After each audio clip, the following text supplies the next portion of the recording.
कक्षा 12 के समस्त छात्र सर्वप्रथम बोलेंगे सरस्वती नमः। अब आपका अगला संस्करण जयशंकर प्रसाद के श्रद्धामन के बाद आपका नौका विहार जो गुंजन नामक रचना से सुमित्रानंदन पंत द्वारा लिखित है। तो सर्वप्रथम संदर्भ के विषय में आप लोग देख लीजिएगा। आपके हो सकता है इस पे जितने भी हैं प्रश्न पत्र में प्रश्न दिए रहेंगे, उनके उत्तर देने होंगे। जिस प्रकार से प्रश्नों का आकार हो, आकार प्रकार हो, उस प्रकार से उत्तर आपको देना है। तो संदर्भ आप लोग देखिएगा। प्रस्तुत काव्य पंक्तियां हमारी पाठ्य पुस्तक हिंदी के प्रकृति के सुकुमार कवि सुमित्रानंदन पंत द्वारा रचित गुंजन रचना से नौका विहार नामक शीर्षक से उद्गृत है। प्रसंग है गंगा की मनोरम, गंगा के सुंदर मनोरम दृश्य का वर्णन किया गया है और गंगा का आरोप किया गया है एक सुंदर नायिका के रूप में इसमें सुमित्रानंदन पंत जी ने चित्रित किया है। प्रसंग आपको बताया गया प्रारंभ होता है जब नौका विहार करने के लिए पंत जी गंगा नदी के किनारे पहुंचे तो क्या देखते हैं उस समय का वर्णन बड़ा ही अकल्पनीय है, उसकी कल्पना नहीं की जा सकती है। तो देखिए पंत जी ने क्या किया। शांत स्निग्ध ज्योत्सना उज्ज्वल अपलक अनंत नीरव भूतल सैकत सैया पर दुग्ध धवल तनवंगी गंगा ग्रीष्म विरल लेटी है श्रांत क्रांत निश्चल तापस बाला गंगा निर्मल शशिमुख से दीपित मृदु करतल लहरें उर पर कोमल कुंतल गोरे अंगों पर सिहर सिहर लहराता तार तरल सुंदर चंचल अंचल सा नीलांबर साड़ी की सिकुड़न सी जिस पर शशि की रेशमी विभा से भर सिमटी हैं वर्तुल मृदुल लहर। अब यहीं तक आप लोगों को पढ़ना है।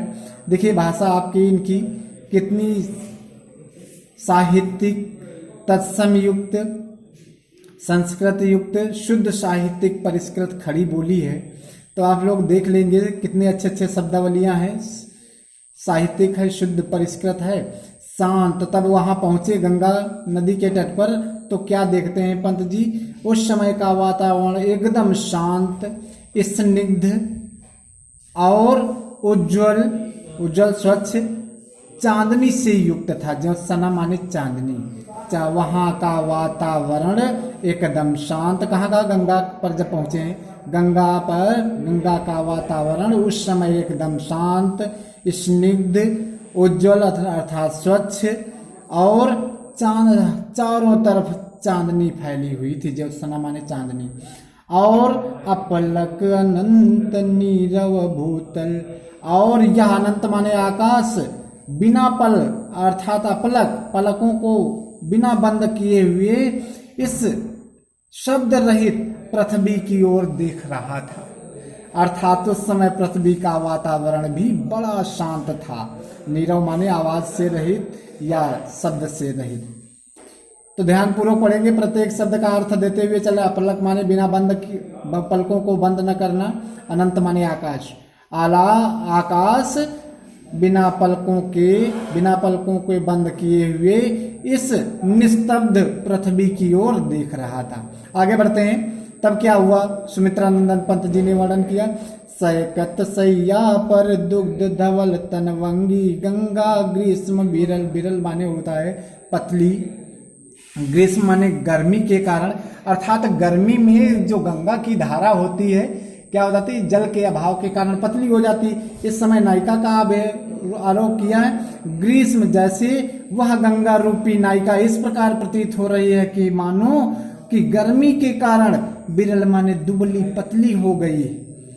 दुबली पतली, तनवंगी माने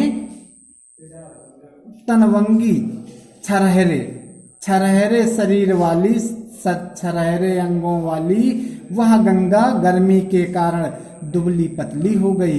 और ऐसी प्रतीत हो रही, इतनी सुंदर लग रही है। सैकत सैया पर दुग्ध धवल, सैकत माने बालू की सेज पर मानो कोई दुग्ध के समान स्वच्छ लेटी हुई, श्रांत थकी हुई, लेटी, धवल माने सफेद, दुग्ध माने सफेद, धवल माने स्वच्छ, स्वच्छ सफेद, स्वच्छ और सफेद बालू की सेज पर कोई थकी हुई, दुखित अर्थात पीड़ित, निश्चल होकर कोई नायिका लेटी हो, ऐसे गंगा की धारा प्रतीत हो रही। कितना सुंदर वर्णन किया। आगे, तापस बाला गंगा निर्मल, तपसी की कन्या के समान वह गंगा एकदम पवित्र हो चुकी थी। बाला माने कन्या, तापस माने तपस्वी, के बाला के समान उस समय गंगा एकदम पवित्र थी, निर्मल स्वच्छ थी। शशि मुख से दीपित मृदु करतल, ऐसे वह गंगा की धारा प्रतीत हो रही थी उस समय। मृदु कोमल, करतल माने गदेलियों पर, मुख माने अपने मुख को रखे हुए वह लेटी हुई थी। ऐसी प्रदीप हो रही थी जैसे मानो शशि दीपित, उसका मुख चंद्रमा के समान प्रकाशित, उसका चंद्रमा, गंगा का मुख बिल्कुल एकदम चंद्रमा के जैसा प्रकाशित हो रहा था। यहाँ पर दो अर्थ हैं। पहला अर्थ है मृदु करतल, जैसे कोई नायिका अपने कोमल हाथों पर, गदेली पर अपने सर को रखकर लेटी हो, और उसका वही मुख, उसका चंद्रमा के समान वही मुख प्रकाशित अर्थात सुंदर लग रहा है। लहरें उर पर कोमल कुंतल, और उसके गंगा की वे सुंदर तरंगे, लहरें उसके हृदय पर बार बार स्पर्श कर रही थी। ऐसा प्रतीत हो रहा था कि मानो उस गंगा रूपी नायिका के वे कोमल, कुंतल माने बाल हो। फिर से पुनः इस लाइन का, लहरें उर पर, गंगा में उठने वाली तरंगे उसके गंगा रूपी नायिका के वक्ष स्थल पर ऐसी प्रतीत हो रही थी कि मानो उस गंगा रूपी नायिका ने अपने वक्ष स्थल पर अपने कोमल बालों को फैला रखा हो। आगे है, गोरे अंगों पर सिहर सिहर लहराता तार तरल सुंदर, और उस गंगा रूपी नायिका के उन गोरे गोरे अंगों पर जो भी उस गंगा की सुंदर लहर उड़ती, उसका जल, गंगा की लहर तरंगे बार बार उनके अंगों पर ठहर जाती, और जिसके कारण ऐसा उसका वक्ष स्थल लगता जैसे मानो लहराता तार तरल सुंदर, और बार बार ऐसा गंगा के अंदर ऐसा दृश्य प्रतीत हो रहा था कि मानो तारों से गुथा हुआ उनका सुंदर शरीर इस आकाश अंबर में, नीले अंबर में, आकाश में उसका गंगा का वह आंचल चंचल अर्थात इधर उधर लहरा रहा था, हिलडुल रहा था। चंचल माने हिलडुल, लहराना माने इधर उधर हो रहा था। फिर से, जो भी गंगा में उस समय जो भी लहरें तरंगे उठती वो गंगा के वक्ष स्थल पर ठहर जाती, और तब ऐसा प्रतीत हो रहा था कि नीले आकाश में तारों का कोई जाल इधर उधर लहरा रहा हो, और लहराते हुए उस गंगा रूपी नायिका ने अपना उसका अंचल के रूप में जो